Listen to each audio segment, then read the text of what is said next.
మౌనిక పొద్దు పొద్దుగానే పేపర్ పట్టుకొని వచ్చిందులో ఏదో హాట్ టాపిక్ అయితే చెప్తాం మరి మరి హాట్ టాపిక్ కాబట్టే వచ్చిన ముఖ్యంగా ఇప్పుడు మొత్తం రాష్ట్రం అంతా జరిగే టాపిక్ ఏంది మన కవితక్కనాయి. సో ఇప్పుడు 2 టాపిక్లు అయితే తెచ్చిన. ముందుది కవితను పలకరించని కేసీఆర్. అబ్బా పలకరించలేదట బాబు, పలకరించలేదట. గుడ్ మార్నింగ్ డాడీ అంటూ కవిత పలకరింపు. ఇక పలకరించిందంటే ఇక నాయన పలకలేదంటే ఇక కథ బాగానే ఉన్నది అన్నట్టే. మాట్లాడకపోగా ఆగాలంటూ కేసీఆర్ సైగా. అబ్బా బిడ్డ నేనైతే పోతానా మరి నువ్వు వస్తే ఆయనతో పని అవుతుందో కాదో అనుకొని భయపడ్డాడో ఏందో మరి. ఏమో అట్లా అయిందో లేకుంటే అద్దద్దు బిడ్డ నువ్వు నా దగ్గరకు వస్తే ఇప్పుడు మళ్ళా లేనిపోని అన్ని పెడతారని ఆగమన్నాడు. నువ్వు ఎట్లా చెప్తావు? ఇక నేనెట్లా చెప్తా అంటే ఇక నిజానికి ఇంకా గిన్నెలు ఇంకొకటి కొత్త పార్టీకి ఇట్లా ఉన్నదని గాముక ఒకసారి చదువు. కవిత కొత్త పార్టీ. ఇప్పుడు ఇది ఇందులో మనం చెప్పక్కర్లేదు, ప్రతి ఒక్కరికి తెలుసు. ఇప్పుడు దగ్గర కొన్ని నెలల నుంచి కవిత కొత్త పార్టీ పెడుతుంది అన్ని రూమర్స్ అన్నారు. కానీ ఇప్పుడు ఏమైంది? ఇక నిజంగానే అది రూమర్ కాదు బుజ్జి, నిజంగానే పెట్టింది.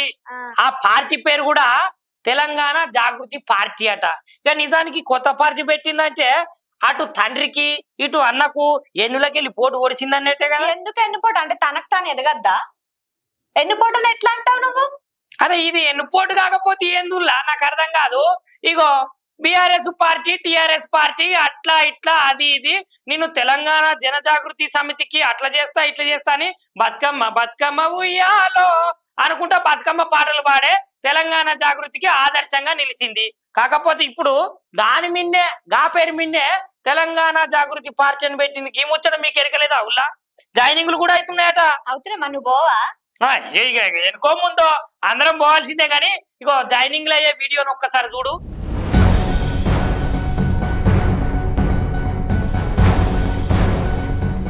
ఇగో నువ్వు చెప్తే నేను నమ్మలే గాని నిజంగానే పార్టీ అయితే పెట్టింది కదా. ఎట్లుంటదంటావు మన కవితక్క వ్యూహం? ఎట్లా పోతుంది అంటావు?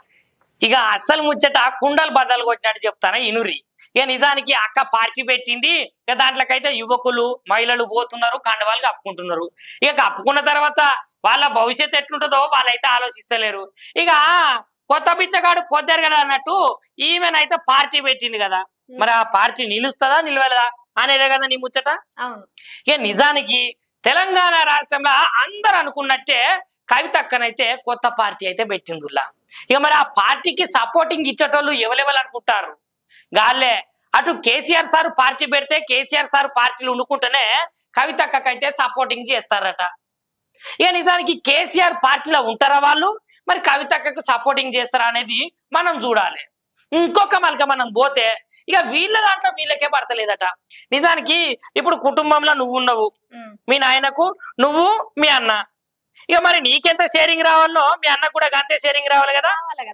ఇక ఇదంతా మొత్తము కుటుంబంలో ఆస్తి తగాదాల ముచ్చట అని చెప్పాలి. ఇక పార్టీ గీర్తి అటెటు పోతే ఉంటుందో ఊతుందో మనకు తెలియదు కానీ మొత్తానికైతే అన్నకు చెల్లెకు పడకనే ఇది జరుగుతుందట. అంటే ఇప్పుడు అంతర్గత గొడవలు జరుగుతున్నాయని చెప్తున్నావు. అంతర్గతంగా కొట్లాట అయితేనే కదా ఇంట్లో ముచ్చట బయటికి వెళ్ళి కొత్త పార్టీ అని ఉద్భవించేది. కానీ కేటీఆర్ మాత్రం మా మధ్య అటువంటి ఏం లేవని క్లారిటీ ఇస్తున్నాడు కదా. మరి ఏం లేనన్న సరే శ్లోకాసు నోటీసులు బీఆర్ఎస్ పార్టీ నుంచి ఎందుకు పంపాలి మరి కవితకు? అది అడగాల మరిగా పోయి. చూసిర్రా జనాలారా, ఇక ఇక్కడనే ఉన్నది అసలు కథ. ఇక ఈ అసలు కథ ముచ్చట్లు కూడా ఇక ఈ మౌనిక నేనైతే మళ్ళొక మళ్ళీ వచ్చి చెప్తాము. ఇక నువ్వు కూడా చెప్పుకో. సో నెక్స్ట్ మరింత మంచి న్యూస్ తోటి మీ ముందుకు వస్తాం, రెడీగా ఉండండి. లైక్ చేయండి, షేర్ చేయండి, సబ్స్క్రైబ్ చేయండి. మరిన్ని వీడియోల కోసం బెల్ సింబల్ పై క్లిక్ చేయండి.